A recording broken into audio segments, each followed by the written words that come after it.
Right. Could you take some examples of ads that initially, maybe there was no like, but then they got talked about a lot because they were producing results? And so we, for many years, tested the immersion in Super Bowl commercials. We did this live in a bar. So because we have wearables, right, I can collect data anywhere. It doesn't have to be in a quiet lab space. And so what we found consistently is that the um, ad um, there's a thing called the ad measure. So it's USA Today is a U.S. newspaper. People rate thousands of people rate these ads for liking. So we compared the liking measure to the immersion measure, and we found a zero correlation between liking and immersion year after year after year.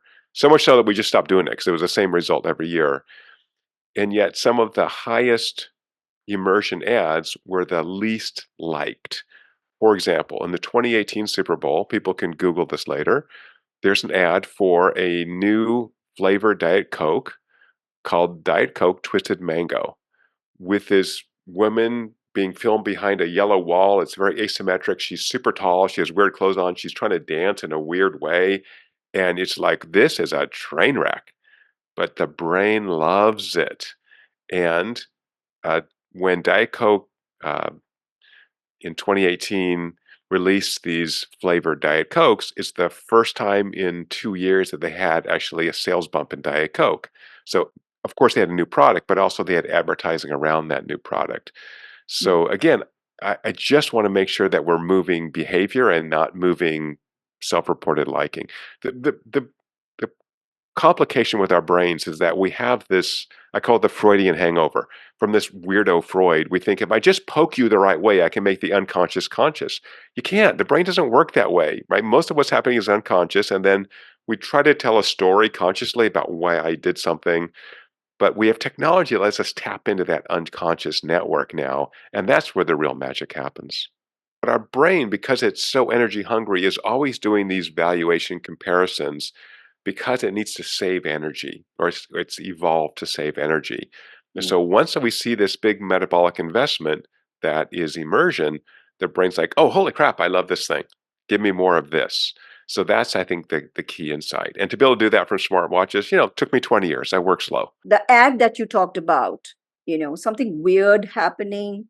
Um, in a way, it could be said that it was creative because, it was not something linear. It was not something expected, predictable. It was like, something out of the box. I mean, to use a cliche. So, is there any emotion and creativity link that brain kind of takes notice when something unpredictable is happening? There is a twist with some familiarity or something like that? Great question. Great neuroscience question. So the brain loves the new thing. So part of this immersion network, this dopamine system, strongly activates when I see something that is new or unusual or surprising. And so what we found is you've got about 15 seconds to capture that attentional response and then subsequently can build up the emotional value of that experience. So the first thing is to really open hot, do something unusual, do something different. People go, okay, this is not normal. What's happening? You get that attentional response, but now I've got to build in story structure. So as you know from the work I've done, once I get your attention, I've got to really build a narrative arc where I'm increasing the emotional tension of that story that I'm telling.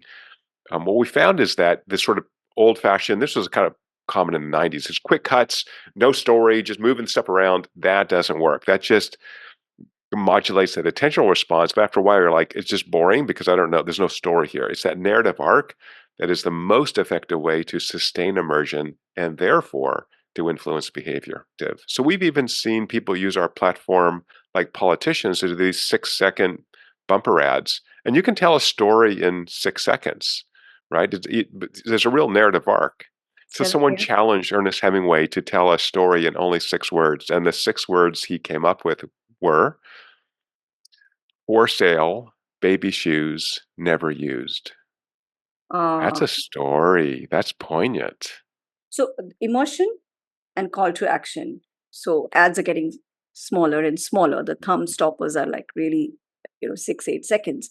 And this whole debate about we should get a minute to communicate because how do you tell a proper story? Even Google and Facebook want to tell 1 minute long stories, and so all this is going on, but 6 words can do it. So is there a time correlation with emotion, effectiveness, and call to action? What a great question again. So, one of the companies you just mentioned that makes most of their money from advertising, a senior vice president recently asked me if you could create an immersive ad in 1 second. And my answer was no. 1 second, that's just attention. I can't get enough emotion. 6 seconds works. What we have found, I've now seen immersion data for thousands of ads. And what we found is almost always shorter is better. Make the case, get to the point, and have that call to action or the branding moment at a peak immersion moment. So often we see, even in shorter ads, 30 seconds, a nice little narrative arc. And then when immersion's low at the end, now it says, hey, remember our stuff. You really want to have those branding moments at peak immersion moments. So have the logo when there's an emotional peak, have something else. Why have the call to action at the end? You can do it twice, you could do it 3 times, right? Or have that branding in there. So I think this is upending that sort of normal structure. Here's a concrete example. A number of the movie studios use our technology to create movie trailers, which are generally between 2 and 3 minutes, theatrical trailers. If you look at those, and people can look later online, they tell half of a narrative arc. They introduce characters, they put them in some weird environment, and then they create a crisis, and those characters have to begin to resolve that crisis, and they stop at the crisis point. And now they say, buy a ticket to find out what happens. Now, that's a smart advertising approach, right? Find out what happens by buying the ticket. So I think advertisers should think more about that. We're not going Mm. to tell you how the story ends. We're not going to tell you why the toilet paper is the best in the world or I don't know, donuts are wonderful. Let me Yeah, wonder. Make me go in. interesting. Yeah, yeah. Tease me a little bit. Yeah. And would you say that that is the construct of a thriller as well? There's a death, Yes.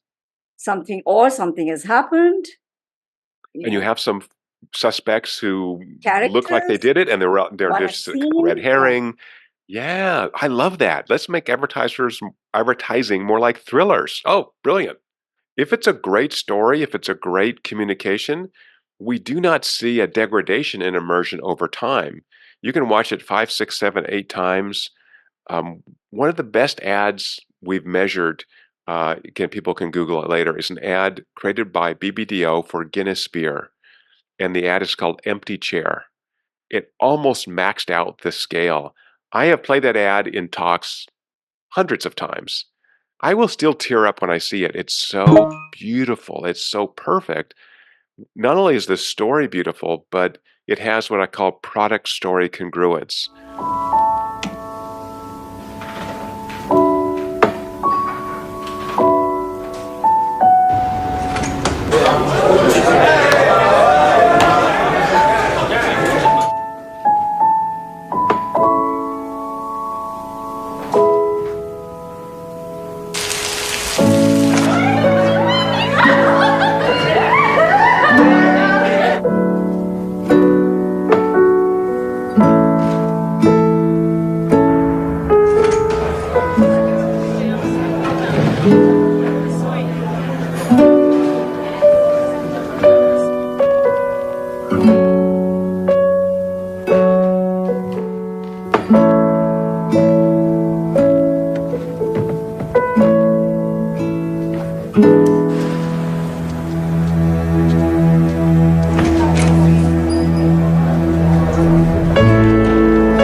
The choices we make reveal the true nature of our character.